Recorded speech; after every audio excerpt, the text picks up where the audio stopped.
Welcome back to Occasional Randomness. I'm your host, Eric Scott, and joining me, as always, is my fellow co-host, someone who is not a vigilante by night, Jason Johnson. Yeah, absolutely not. Just hold on a second while I put on this ancient amulet. It's really just a family heirloom. Nothing to worry about. So are you the mythical Florida man? I can neither confirm nor deny. He gets up to a lot of stuff, so probably I can't take credit for half of that. Yeah, yeah. There's many Florida man. Yeah, we contain multitudes. They are legion, yes. All right, so last time, if you were paying attention, we said we would do our usual next episode of our journey through the Farscape TV show, plus the first three episodes of the new Marvel Disney Plus show Daredevil Born Again. But having looked at all that, that was probably way too much to cram into one podcast. So we're going to stay topical and just cover Daredevil this time around. Farscape will always be there. It floats around the streaming services. I think it's back on Amazon now, also. So don't worry, it's going to be there. We'll get back to it. Yeah, moral of the story is never believe anything we say. That's right. Watch the show notes. That's Otherwise, right. episode title. That's what we're doing. Otherwise, we're just making things up here. That's the whole gig, right? Exactly. That's the point. So, on that note, on to Daredevil Born Again, or which you might as well call Daredevil Season 4, but, different streaming service, different rules. So, what are you going to do? Well, as we mentioned in one of our last Marvel discussions, see Agatha, it's not like they feel the need to name the seasons of shows as such, right? So, Agatha is we'll call it a spiritual successor to WandaVision, and I guess that's what they're doing here. Yeah, and we'll see when they do the second of the 9 episodes, when they split up this season into 2 seasons, are they going to call it Daredevil Born Again Season 2 or something else? Who knows? We'll find Born out. again. Yeah, Born Squared. Yeah. Wait, that actually may work. Math. Wait a minute. I was promised there would be no math. And as always, a little PSA here. If you like what we do, please give us a like or a review, or better yet, spread the word. Let everybody know about us. We'd appreciate it. Alrighty, so I guess we'll just do our little alternating little mini recaps here and then get into the good stuff. Do you want me to start off so you can come in on the commentary? Sure, why not? All right. So we open up with Daredevil Born Again, Season 1, Episode 1, Heaven's Half Hour. Say that 3 times fast. While out celebrating their associate Cherry's retirement, Matt Murdock, Foggy Nelson, and Karen Page, remember them, are ambushed by Benjamin Poindexter, aka Bullseye. Foggy is killed in the attack, causing an enraged Matt to drop Dex off a roof, where Cherry discovers Matt is the masked vigilante Daredevil. A year later, Matt's retired as Daredevil and partnered with former District Attorney Kristen McDuffie. Karen, meanwhile, has moved to San Francisco, and Dex is given a life sentence for his crimes. Kristen sets Murdock up on a date with therapist Heather Glenn, and the two hit it off. After gaining enough signatures with his wife Vanessa's support, Wilson Fisk decides to run for mayor of New York City on an anti-vigilantism campaign. While meeting with Murdock, Fisk assures him that he was not involved in Foggy's murder and kept his promise to not hurt Murdock's friends. When Murdock warns Fisk that he will retaliate if he steps out of line, Fisk counters that there will be consequences if Matt resumes his activities as Daredevil. On his second date with Heather, Matt learns that Fisk has won the election. While celebrating his victory, Fisk reveals to Vanessa that he learned she cheated on him. And then we get episode 2, Optics. Matt decides to represent Hector Ayala, who is accused of assaulting and killing a police officer, undercover cop named Shanahan. However, in reality, Hector fought Shanahan and his associate Powell to stop them from beating a man named Nicky Torres, unaware that the pair of undercover cops were corrupt police officers. And not before Shanahan tripped and fell in front of a moving subway car. Ick. With Cherry's help, Matt discovers Hector is the vigilante White Tiger, who took justice into his own hands after Daredevil's disappearance. While attempting to improve his optics, see episode title, during his first days as mayor, Fisk learns from Ben Urich's niece, young journalist Bibi, that New York Police Department Commissioner Gallo, who is well aware of Fisk's criminal past, like most everybody else in New York, is poised to resign in protest of Fisk becoming mayor. Fisk threatens to expose Gallo's infidelity to force him back into office. And to deal with the pressures of the press, Fisk and Vanessa start attending couples therapy with, of course, Heather as their therapist. Matt tracks down Torres and helps him escape from other corrupt officers coming to kill him. Dropping us into episode 3, The Hollow of His Hand. Fisk's old business associates take advantage of his absence to begin a gang war over the territories. Vanessa sends Fisk's right hand man, Buck Cashman, awesome name, to ease tensions between the gangs, while Fisk believes they should just let them kill each other. Although Cherry is successfully able to bring Torres to Hector's trial, Torres is intimidated by the police and commits perjury by testifying that he was never assaulted. With no other options, Murdoch reveals Hector's identity as the White Tiger in open court, despite initially pushing against it. With new witness accounts and police records detailing Hector's heroic deeds, Murdoch and Duffy successfully convince the jury to declare Hector not guilty on all charges. Fisk denounces the results of the trial and vows to uphold his stance on anti-vigilantism. While on patrol as White Tiger, Hector is murdered by a man wearing the Punisher's skull emblem. So, all right, that was a lot. Big opener there. What do you think, Eric? Yeah, so yeah, we're a third of the way through. I do have some strong words about the opening of episode 1 that we'll get into here in a second. But yeah, overall, I mean, since, it's been what, 7 years since the last Daredevil season, it's off to a interesting start. So, we can get more into it. But yeah, what do you think about it so far? So yeah, I probably have similar thoughts, but I'll start off by saying I'm really glad to have this show back. This was one of our both of our I think favorite series when it was on the Netflix days, and it's just really good to have a Daredevil back on Disney if so we can have it back. Yeah, I would say like of all the Marvel Netflix shows, Daredevil being first, but that didn't matter. It was the best of the what, five of them? If you count Defenders, yeah, I guess five of them, right? So, Yeah, there were five, yeah, so and then Daredevil's always my favorite. Plus, the plus Punisher, right? Punisher being the next favorite, which that's where we met. Flashback in the day when we were doing the podcast on another podcasting network. We did all, 2 seasons of the Punisher together with other people. And a host of other random TV episodes. So yeah, Yeah, right. So yeah, so it's back, and it's almost like it never left after many rewrites and changes of things, which we'll get into here in a second. But yeah, so I guess what, a couple years ago when they announced that they were going to redo Daredevil on Disney, or maybe when I saw like some synopses of it, you know, they didn't have the old crew in it. All they had basically they carried over Matt and Fisk, which those are the two main characters that were floating around in the Netflix show. So of course you have to keep them, right? Because that's where all the tension is. But no Karen or Foggy, which obviously they built the entire Netflix series around like them and Matt, and then later on when they introduced the Punisher in season 2 of Daredevil, Karen became integral to his plot line, and she was in the Punisher seasons, on and off here and there. So I was like, you can't have them not be in this new series. So I was kind of happy when they said they were reshooting chunks or parts of what they had shot so far, and that they're coming back. I'm like, fantastic. Opening of episode 1 here. They're all hanging out in Josie's. They got her back. Everybody's having a good time. They're doing what they did in a Netflix show. Everything's wonderful. It was just like they never left us for 7 years. And then, like, what, 5 minutes into it or 10 minutes into it, as soon as Foggy got shot, I'm like, oh, okay, so much for that. It's just cameos to appease the fans. We're going back to our original plot line. So I'm like, damn it. So maybe Karen is coming back, I guess, later in, I guess, the next season, but I don't know if her cameos are done for this season.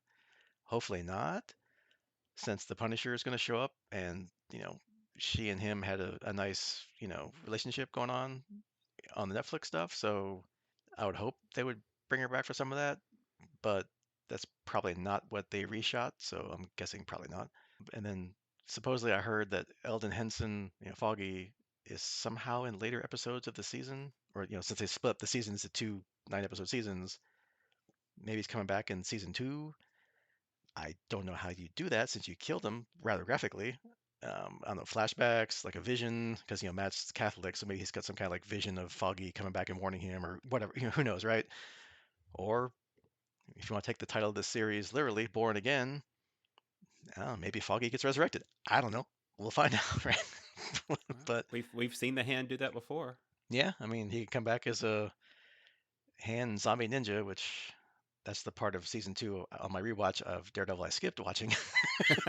But anyway, but I mean, overall, okay, fine, I get it. I mean, it was better to show how Nelson Murdoch and Paige, because she's now on on the logo of the business. So it's good to show how they kind of fell apart, and that Matt, later was in a new firm with a new partner, and they're gone. So it's better to show that than just not show it and kind of have him offhandedly say, "Yeah, it fell apart and we all went our separate ways." But it still kind of pisses me off. So, how about you? Yeah. So similarly, I really enjoyed having our old crew back together. Everybody's seemed to be in a great place. We get that opening scene, man. The relationships were just like perfect. Hmm. Foggy's being the confident Foggy. Talking up the it was a DA that goes on to be Matt's Matt, new yeah, partner. So partner. Yeah. Matt and Karen are there with the good, slightly romantic tension friendship thing they had going on. It was just such a nice setup. And yeah, kind of like you were saying, they became such a huge part of the first versions, right? The Netflix versions. I mean, yeah, it was called Daredevil, and Matt was the central figure, but there was a lot of stories around what happened with Foggy and what happened with um, Karen. With working with the what was it, the Tenant storyline and all that, Hmm. and Karen and the Punisher. So yeah, that they really became integral characters just on their own. And yeah, my understanding, kind of same as yours, is that there was a big bit of recutting and changes that went on between the original plan and this. And I think that's what we actually got here. I think this whole opening part was part of the reshoot and recut. Um, and Foggy and Karen came back as part of that, which is why they're not at this point. We've seen the first 3 episodes in the rest of the show. Like you said, we're supposed to get them back. My understanding is next season, but it's too early to tell for me if that means flashbacks or, like you said, something else can happen this season to bring them back or get. Obviously Karen can just come back, but a little more difficult for Foggy at this point.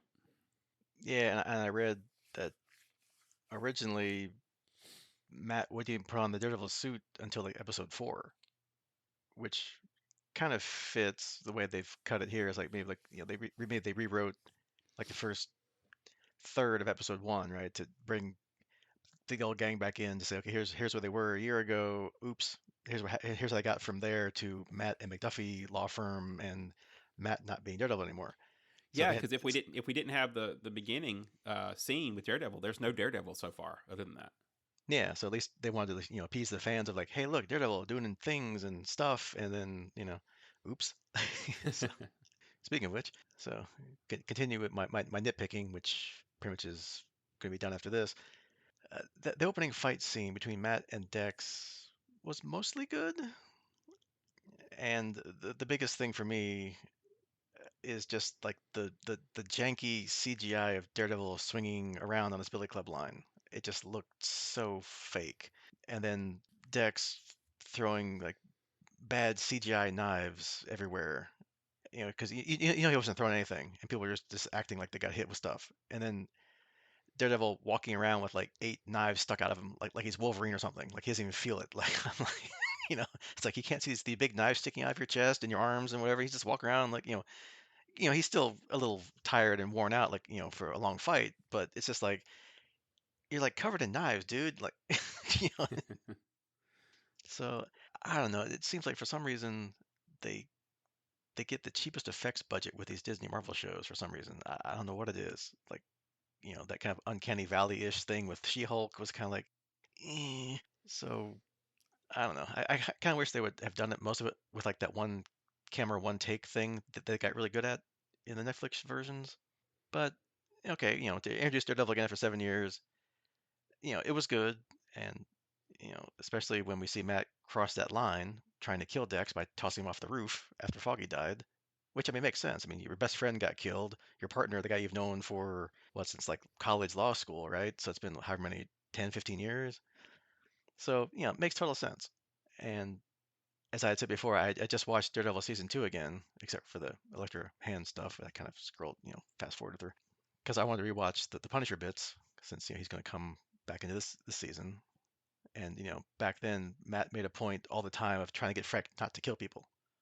And now here he is like becoming Frank, kind of, right? We don't know yet because he hasn't put the suit on yet with what we've seen so far. But yeah, so we'll see if this comes back with is it Matt going to struggle with killing or not killing now when he puts back on the costume? I don't know. So it could be interesting. We'll see where it goes. Yeah, I can see that, and I, I didn't really need the swinging setup. I'll admit I was so caught up worrying about Foggy that I didn't focus on it so much as I was watching it. I I will say that looking back at it, like you said, that one camera thing that we had in the old show would have been perfect for this scene, and it would have been kind of nice to see. Honestly, I didn't even need the suit. I know that was kind of like the requirement, right? We needed some Daredevil because we're not getting a suited up Daredevil.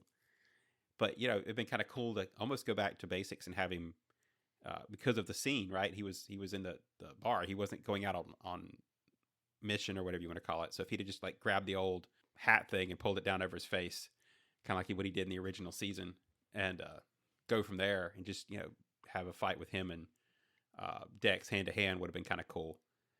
The other part of it that if we're going to nitpick, I don't have a lot of them either. They almost didn't even need to get the same. I don't even know if they did, but assuming they got the same actor back for Dex, right? I couldn't see him well enough. I know it was supposed to be dark and confusing and gas fog and all that, but I struggle with even knowing if I hadn't known from watching the previous seasons, I wouldn't have had a clue what was going on or who that was. So I don't know. That's my nitpick. Is I would have liked to have been able to see Bullseye and actually kind of gotten a feel for who he was and why he was there as a new person. Yeah, that's a good point. Because yeah, if they would have done it the way they wanted to do it, they would have started off with Matt in this new law firm, and if he didn't know anything, you'd be like, okay, this is just how it is, right? But they try to appease the old fan base from Marvel, from Netflix, and from having it'd be on Disney Plus now. You can watch, the old Netflix stuff. So I guess they wanted to appease the fans of bringing back people from the old series, which yeah, you have to obviously have watched it. Otherwise, you're like, yeah, who's this guy with throwing things and killing people, and why is he just randomly killing people in the bar? Right. And who's this guy that got shot and Matt's all broken up about it? So yeah, I mean, Well, you kind of have to take the good with the bad, or you kind of have to appease both new people and the rabid fans from before. but I think even for like I watched this with my wife and she's not. I don't think she saw any of the previous ones. She's not really into the more violent uh, Marvel shows, and she was she was following along on the first part because they do a good job of like the interaction between Karen and Matt kind of introduce you to Foggy, right? And their conversation introduces you to them. And so you kind of get a time of, oh, okay, that's who these characters are. For Dex and Bullseye, whatever Bullseye Dexter, whatever you want to call him, it, Poindexter, it was just like, boom, who's this guy? Why is he here? Okay, he's gone. He dropped off a roof. So Yeah, just your crazed Marvel villain doing villain things. Okay, yeah, whatever. yeah, it could have been the Joker or anybody, and it would have been the same. I know I crossed universes, but I did it intentionally. Yeah, and then it's like, okay, so Foggy's laying there, they fade to black, and you're like, oh, okay, where's this gonna go? And then it's like, 1 year later, I'm like, oh no. So, and Matt's in a new law firm, Murdoch and McDuffie. Oh yeah, that's the person we met at Josie's. Okay, so I guess they a year later, or however long after that, they form their own partnership. Yeah, at least now he's got top billing. Benefits, I don't know. And yeah, and that retired policeman from Josie's now is working for them as an investigator, and at least they set that up to where they don't have to explain or somehow wink wink that he knows Matt's Daredevil because he saw that 1 year ago. So okay, at least I don't have to explain that somehow. And I guess we kind of wrap up our what do you want to call it, prequel, whatever, ode to the past. So we get Matt going to Dex's sentencing where he gets life in prison for what happened for killing what like 14 people or whatever they said, 11 people. Yeah, so I don't know if he's done too. If he's just yeah, like the cameo flashback like Karen and Foggy were, I guess he's done. I don't know. We'll find out. I don't know. And then Karen shows up to say she's been in San Francisco and they have an awkward scene together, and she leaves, which we know she'll be back in next season. Hopefully, maybe probably not this season. So I don't know, but okay, out with the old. Here comes the new stuff. Yeah, and uh, I'll agree with that. I probably struggled more with this part than the opening, so kind of a little bit flipped from you, but mostly because I this was kind of like the final nail in the coffin for me, right? I hated to see Karen leave, and that was like, oh, so we're definitely not gonna like have her in this show. Like it's just at least as an active character in the first part. Yeah, we will see, but it sounds like that's the kind of the extent of the rewrites for now. Obviously, they brought her on later, so we'll see where that goes. But and then yeah, Matt moves on with his life. He gets set up on a blind date. Blind, get it? With Heather, a therapist, by his new partner. And it's kind of funny how each of them thought that they were there for their professional services. Like he thought she wanted legal advice, and she thought he needed like psychiatrist advice. Which, actually, I'm sure he could probably use some good therapy at this point after the last year he's been through. It's good to get somebody to hang out with and get him out of that funk or whatever's going on in his mind or his repressed feelings with that he's had for the last 3 seasons plus now so that he might be having. So you know seems like it's working out, which is it's nice to see him getting on with his life. Yeah, one interesting note I'll throw out there is like you say, having somebody to you know care about, and while she's not actually officially his therapist, right? You kind of get that relationship there because if I don't know, to me it's kind of interesting that he didn't. There's been no uh, church confessions, right?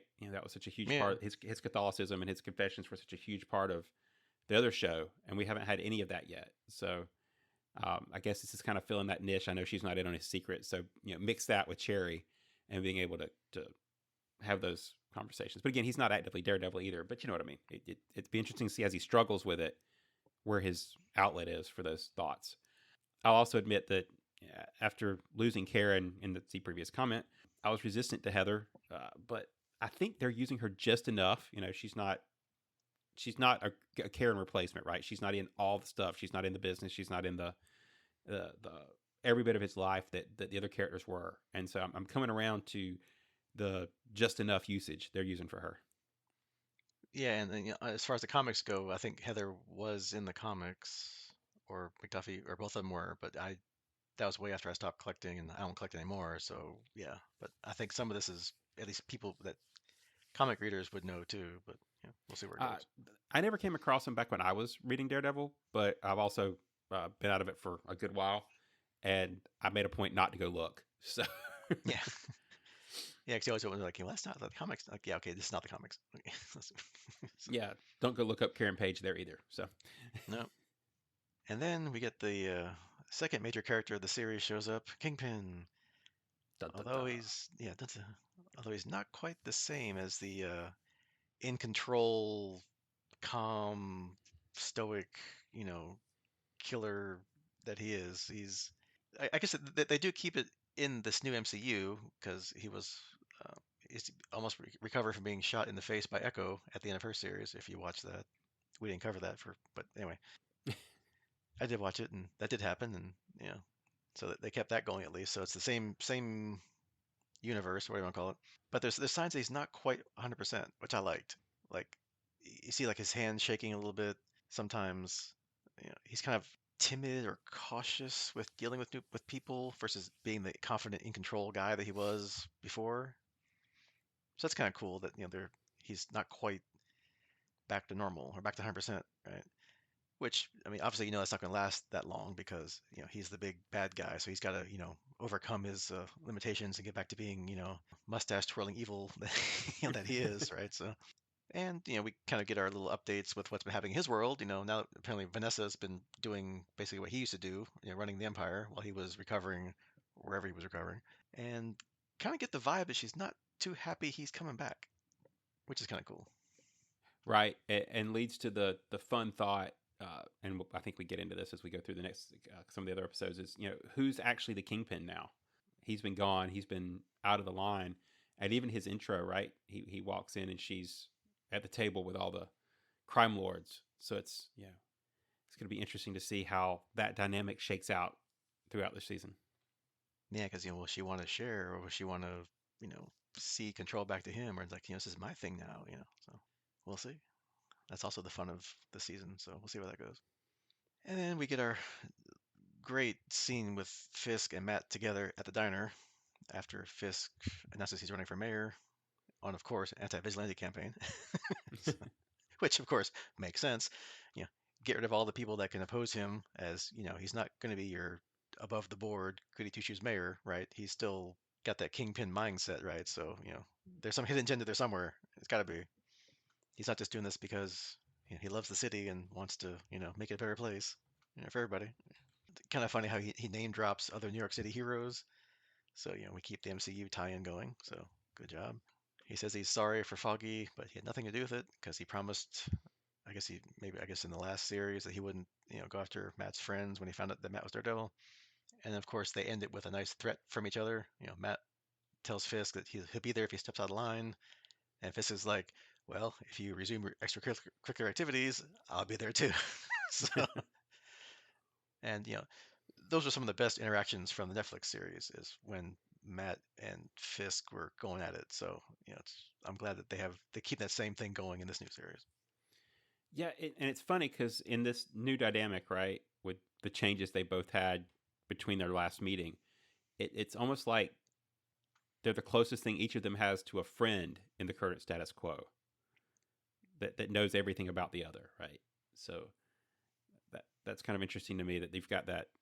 We're mortal enemies. We you know we're gonna keep each other in check, but we also can sit down and have this kind of a meeting and talk. So I thought that was really cool. I did kind of it just dawned on me where I was kind of feeling like deja vu with this storyline of Fisk running for mayor. I, I'm having like Lex Luthor flashbacks to him running for president in the Hmm. DC universe. So that was kind of just clicked in my head that we're kind of having the evil businessman running for office and what that does to the hero who knows the truth about him, right? So a little dynamic parallel there. Yeah, kind of sets it up for the rest of the season. It's like each other watching each other. Like okay, who's gonna do some? Who's gonna get out of line first? And then I guess in the second episode, which is kind of really the first and a half episode, if you cut out the the opening bit. So yeah, now we get the kind of the direction that this season's going to go. We get our little scene on the subway with the out of costume white tiger, Hector Ayala, trying to be the good Samaritan out of not wearing his costume by helping somebody getting beat up. But I sure wasn't expecting one of the guys to like.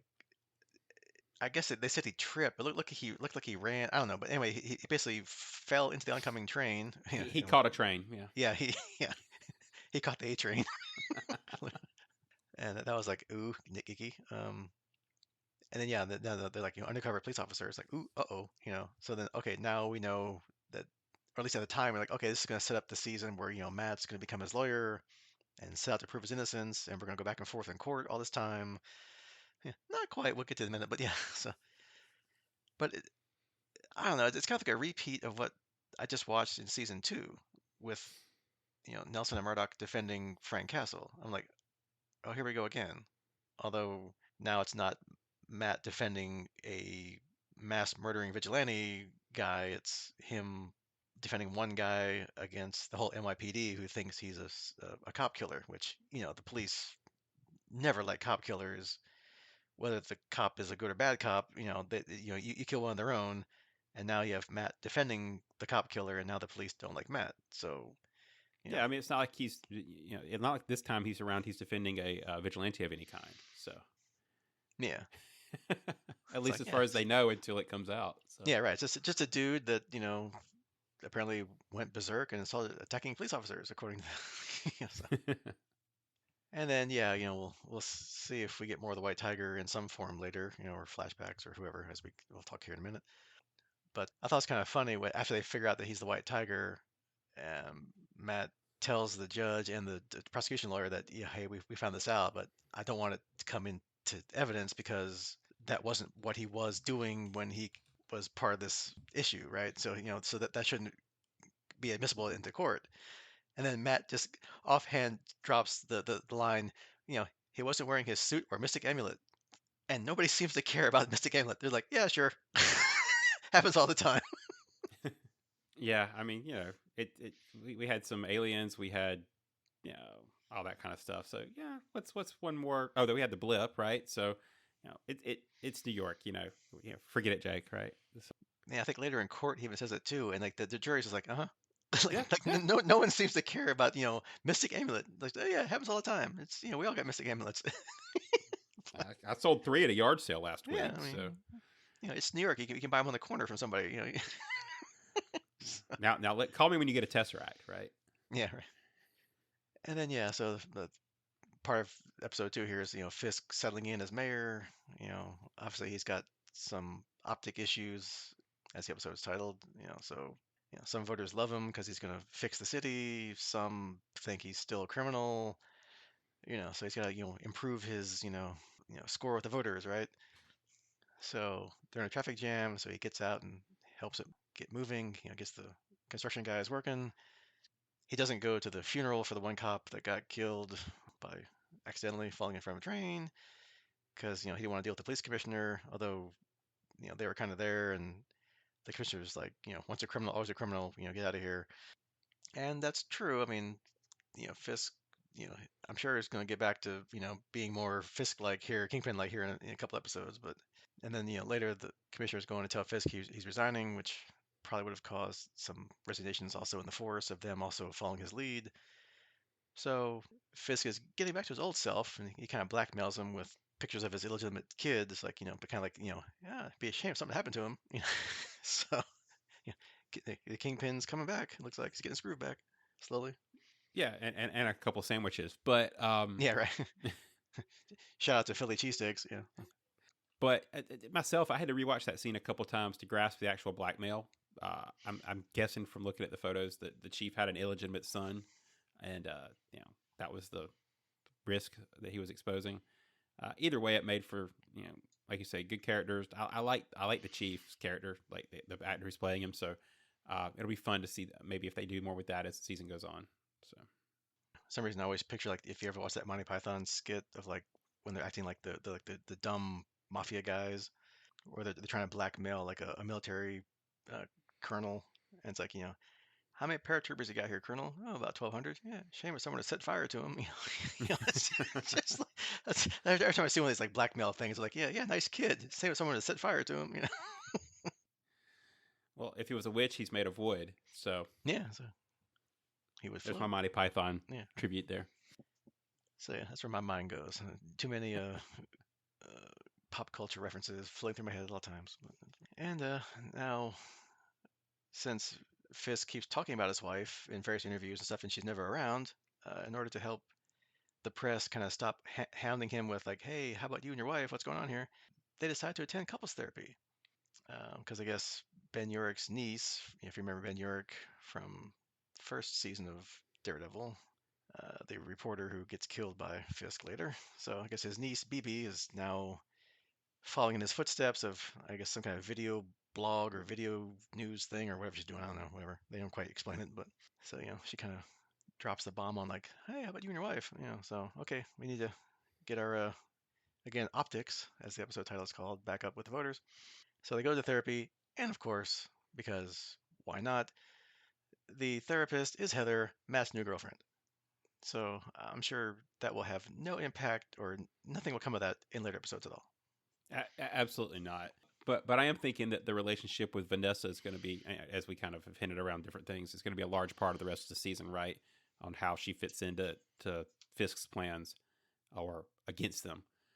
There's definitely something cooking there. And speaking of BB, I guess it's worth calling out that they use. I'm assuming it's supposed to be her, right? The vlogger that's video segments that they use to kind of set up a lot of the what's happening in the city and what are people saying at the ground level as the rest of our stories taking place around the city. So it's kind of an Yeah, so, interesting technique. yeah, it's like the pulse of the people kind of thing. So it's kind of fun. Yeah. And then yeah, at the end of this episode, we get Matt tracking down the only witness to Hector's side of the story, the guy that was being attacked by the two cops. One of the crooked cops and some other guy shows up and starts beating up on the blind lawyer there. Like, good job, dude. So- and we got our first flash of a Punisher style tattoo on his wrist.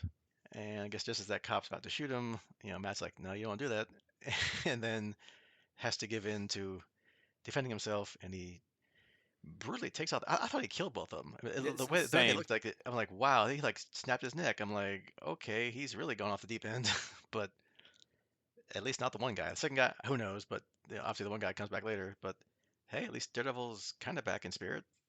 Yeah, I'm gonna go with he didn't end up killing either of them because I think that would have their interactions that happened later in the episode would have been different if Hmm. he'd had to actually, or in the next episode rather, would have been different if he'd actually killed one of the cops, right? Because that would have put him as a cop killer too. But yeah, same way. We both were like, oh, he just killed both of those guys. So, and I'm sure that the Punisher tattoos are gonna not be a larger issue going forward, right? That's just a kind of that was just a Easter egg. We'll move on. Yeah, maybe he's just a fan. Yeah. So, and yeah, speaking of which, yeah. So then we get into the last episode of here, season episode 3, season 1. We get the big trial of Hector, which I thought would go longer, but anyway, they no, they wrapped it all up. So, but I don't know, I thought like at any moment Torres, the victim, the witness, whatever, was going to get killed at some point, like either when Cherry was taking him to the van, or when he stepped out of the van at the courthouse. And then continuing that theme, I also thought that Hector was going to get shot inside the courtroom after the verdict, or when they're walking outside afterwards while the press, because it's like the you know Lee Harvey Oswald thing, right? Like he's out in the middle of nowhere and out walking in the crowd, and he gets someone walks up and shoots him, right? But nah, he's fine. Well, until he later goes out on patrol at night later, which Matt said you probably shouldn't do that anymore earlier. Your career's over as a vigilante because now everybody knows who you are. He goes out anyway, but granted, I mean, he probably would have been killed anyway, no matter if he's at home or outside, because that's just where the show's going. So, and maybe it's just me, but I guess after you just, out of the blue, kill a major character in the first 10 minutes of the first episode, now I think that every supporting character, except for Matt and Fisk, are going to die at some point. I don't know. So it's kind of not really clouding my enjoyment of the show, but it's kind of like at any moment I think like, okay, who's gonna get shot next? So So so we thinking that Cherry or Matt's new partner is going to go first. We got to get a pool going. I don't know. I mean, we got to have Matt getting back in the costume for some reason. Maybe it's Hector getting killed here, but I'm like, I don't know. At some point, something's gonna drive him over the edge again. So I don't know. We will see. But yeah, so the ending there, where somebody who blatantly is wearing a Punisher, looks like body armor with a Punisher logo on it, just flat out shoots Hector right in the head. So I guess so much for the amulet. I don't know. Anyway, but yeah, Yeah, it kind of diminished the power of that amulet. I guess that's why it wasn't such a big deal of the court. yeah. So yeah, so obviously it's not the real Punisher. It's not Frank Castle, because they've hung lanterns so far, at least in a couple different scenes, that some of the police have Punisher tattoos, like on their wrists, like the guy that was assaulting Matt at the witness guy's house. I think one of the cops at the courtroom had like a Punisher tattoo on his neck, like Yep. somewhere. I'm like, that's I don't know if that falls under police, whatever. Anyway, but police proper attire or dress code, but whatever. But so that's where they're going, and even in real life, I think like several years ago, maybe during COVID or right before COVID, it came out that the police and military around the country were wearing Punisher symbols on their vests or shirts or whatever, and Marvel got all annoyed about it. And because the Punisher is somebody that kills criminals without hesitation, and he has no remorse about doing it. So that's not something you want your police or military to be espousing, right? So that's probably where they're going with this. Take things out of the headlines and make it into a story. So, some rogue NYPD element is out murdering criminals, and in this case, vigilantes for killing one of their own, you know, and acting like it's the Punisher. And really, what's the drawback, right? What's the real Punisher going to do? Put out a press release or social media post saying it wasn't him? Yeah, right. You know, Sue for defamation. Yeah. yeah, right. No Copyright one, infringement. yeah, no one's going to believe him, and no one's going to, take him at face value. So that's probably where the rest of the season, at least this half of the season's going, with Matt, and I'm sure Frank will be coming in next episode or two, and they're gonna get pulled into this secret cabal of corrupt police officers, killing criminals and or whatever they're doing and trying to deal with it. So I think that's where they're going. Yeah, I'll agree with that. I mean, we've had several. like you mentioned earlier, there's officers with the skull, hand and face tattoos, and we kind of finished the first 3 episodes with the person with the full skull, body armor attire, uh, and to kind of loop it all together, the undercover cops that was part of it was the guy that was also one of the guys that Matt uh, had to fight and defend himself against in the apartment. Was also the one that tried to stop the uh, witness from getting to the stand, right? With Cherry kind of doing a misdirect and sending him by taxi, but he pulled over the van. So you kind of definitely got a something going on in the PD there that's going to come back as part of it. Now the real question is who's behind them, right? Because they're just doing it for their own reason, right? Or it's never just police officers, them just doing it on their own. Someone's got to be doing it. So is it Vanessa? Right. You know, I mean that's if you want to do like the economy of characters thing, right? It sounds like that could be it. I don't know, but and in between all this, courtroom drama and assaulting of people, they have some funny scenes. So there's still the humor that they're keeping, right? So it's fun. It's nice. It's not all deadly serious here.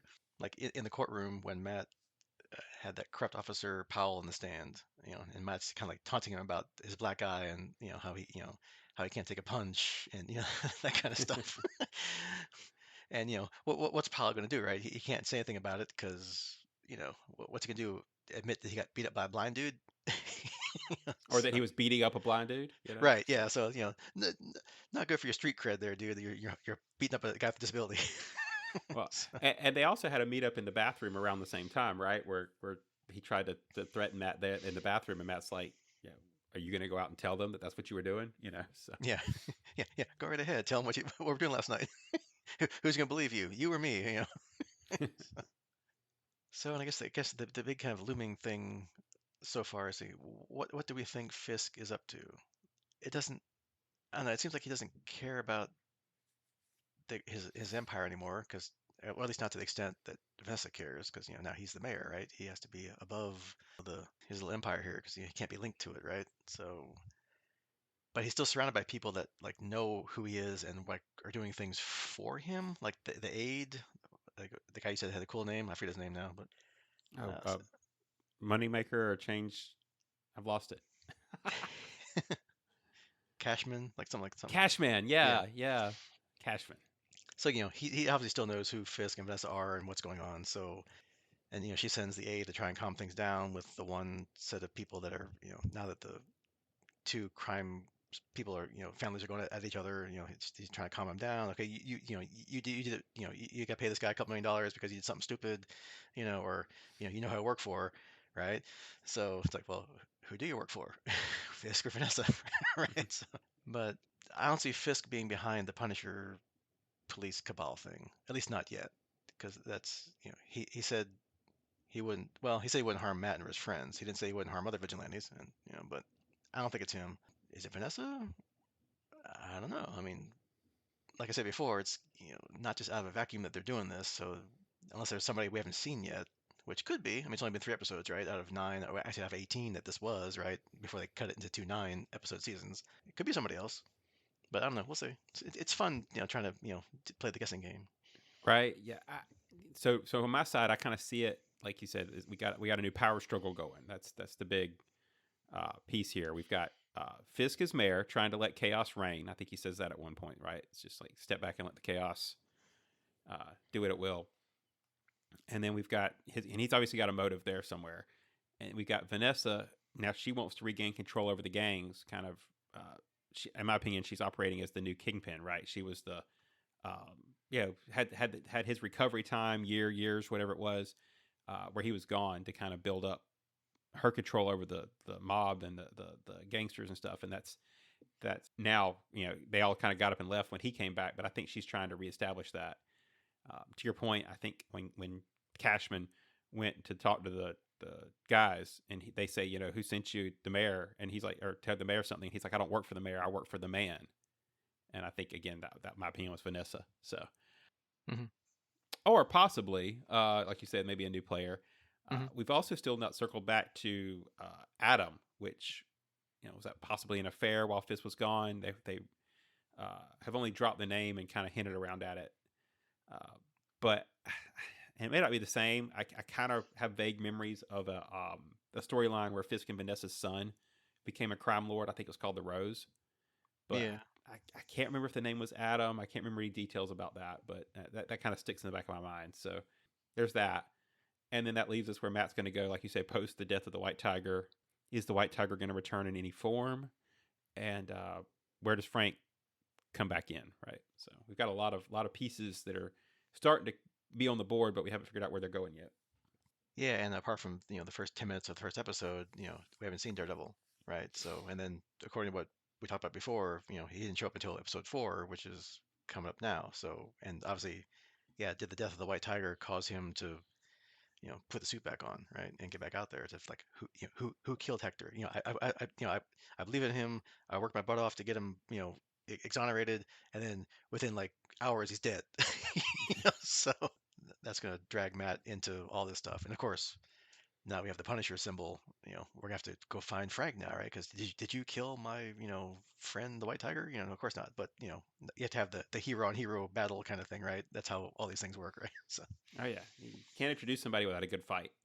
yeah, which harkens back again to season 2 of Daredevil, where like for a whole episode was basically Frank and Matt, with Matt tied up, and Frank and them going back and forth about the ethics of what he's doing and all that kind of stuff. So it's all coming full circle-ish. So we'll see where it goes. Plus, there's been multiple white tigers in the comics, right? So you just have to have the amulet, right? Which that's still around, possibly, if maybe it's his wife, right? I mean, his wife was kind of hanging around, wasn't too thrilled with it, but maybe she'll put Well, it on and come back. if I remember right, it's family related, so it could be. I think she said his sister was who they were living with at the time or whatever, Yeah. and there's also his niece. So you've got a couple of characters there. Not to cross the streams, but the White Tiger and that I knew in Spider-Man was female. So Hmm. uh, you've got that going for you. So Yeah, and plus it'd be cool to have, if Frank wasn't part of this, which the Punisher thing was part of this, so he was coming back. But so yeah, it's good to have more than one or two vigilantes running around. So especially with the Fisk doing the anti-vigilante thing, so you have to have more people there to take shots at. So yeah, he's got to have somebody to pick on. He's not certainly going to go after Iron Man or whoever at this point. So yeah, he can't like kick Thor out of town, right? Although he only name dropped what, Spider-Man, was it Hawkeye, or he kind of alluded to Hawkeye? probably. I mean, they've got beef at this point. Because in the Hawkeye show, which if that's the same universe as the TV side, he met up with Hawkeye at the end of the Hawkeye show. So who knows? Well, that was where Echo came from. So there should be a line Yeah. drawn So, between Hawkeye to Echo to here. but yeah. So it's been cool. It's been fun. You know, get to harken back to my love of the Netflix stuff. So definitely in this for the long haul. Loving where it's going. We'll see. So Yep. speaking of where it's going, next time we'll probably do the same thing again because we have a lot to talk about as you can probably tell by now with Daredevil. So we'll get We through have as many. thoughts. Yeah, we love it. We like to talk about it. So since there's 9 episodes, we'll probably do the usual split up into 3 episode chunks of 3. So probably next time around we'll do 4 through 6. Which, as of recording this, they actually dropped 2 this week, so actually they're up to 6 now. So basically, that's probably what we're gonna do. We're gonna do 4 through 6 next time, Yeah, whenever that talk next to you, time it talk is. to you tomorrow night. Yeah, right. So I'm gonna go watch it right now for 2 hours, and then we'll well, reconvene tomorrow. No, we'll be back at 1 o'clock this morning. How about that? We'll just go ahead and knock it back out. yeah, we'll do the all nighter. We'll stay up. But yeah, so basically, just as always, check the podcast notes or the title of the podcast, and that's what we're covering. No surprise. We don't hide anything. That's what we do. And like we said at the beginning, that's probably more reliable than we are. Yep. So don't take our word for it. Take what we tell you later. That's right. Yeah. So let chaos reign and have no fear. There you go. I had some kind of Man Without Fear reference in there somewhere, right? We haven't said that this season. So Yeah, I don't think they actually have even said that in any of the shows yet. So they never brought that tagline in yet yeah, that I can think that's what of. I always remember. The Man Without Fear. And they haven't called him like DD or Hornhead either. They haven't got some of the names. Like Frank calls him Red, right? But Right. not a lot of nicknames like the Well, comics. But hey, whatever. well, that was where the original Daredevil came from, right? Was the Man Without Fear. Yeah. Hmm. So anyway, But anyway, we digress. So that's your homework for next time, and we'll see you then. Goodbye. Goodbye.